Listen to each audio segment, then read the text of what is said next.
വിഷയം സംസാരിച്ചു. അസ്റാറായ ഇലാഹിയിൽ നമ്മുടെ ഷെയ്ഖാൻ ഉറുമഷേഖ് മുറിഷ തന്നെ എഴുതിയ കിതാബാണ്. അതിൽ പറഞ്ഞിട്ടുണ്ട് അത്രേ, എന്താണ് ഈ ജാഫർ സാദിഖ് റളിയല്ലാഹു കൊടി നാട്ടിൽ ശിർക്കാണ്, താലീസ് കെട്ടൽ ശിർക്കാണ്, ഏലസ് കെട്ടൽ ശിർക്കാണ്, പിന്നെ പാത്തി ഓതി അധിയാജി ശിർക്കാണ് എന്നൊക്കെ പറഞ്ഞിട്ടുണ്ടെന്ന് ആ ഭാഗം അവർ വെച്ചുകൊണ്ട് സംസാരിച്ചു. ശരിക്കും അത് സംസാരം കേട്ട് ശരിയായി തോന്നും. പക്ഷെ അത് യഥാർത്ഥത്തിൽ എന്താ വാഴ്ചീയ കത്തെ സാധാരണ പ്രാചീനന്മാര് ഉപദേശിക്കുന്നവർ ഇങ്ങനെ പറയുന്നുണ്ട് എന്ന് പറഞ്ഞിട്ട് മുജാഹിദ് ഈ വഹാബികൾ സംസാരിക്കുന്നതാണ് ശിവനാഥങ്ങളുടെ അവിടെ റിപ്പോർട്ട് ചെയ്യുന്നത്. അവര് പറയുന്നത് ഇത് ശിർക്കാണ്, അത് ശിർക്കാണ്, താമീസടൽ ശിർക്കാണ്, പാത്തുപതിൽ ശിർക്കാണ്, ദർഗയിൽ പോലെ ശിർക്കാണ്, പൂവിടൽ ശിർക്കാണ്. ആര് പറഞ്ഞു? വാഴ്ചീയ കത്ത എന്നാണ് പറയുന്നത്.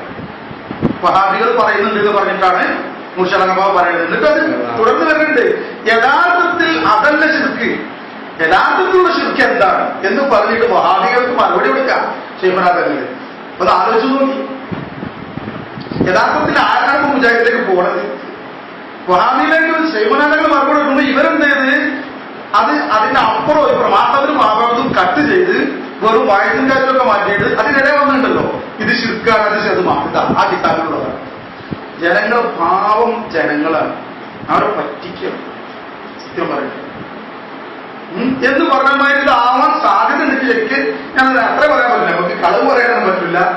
കാരണം ഞാൻ പറയാൻ കാരണം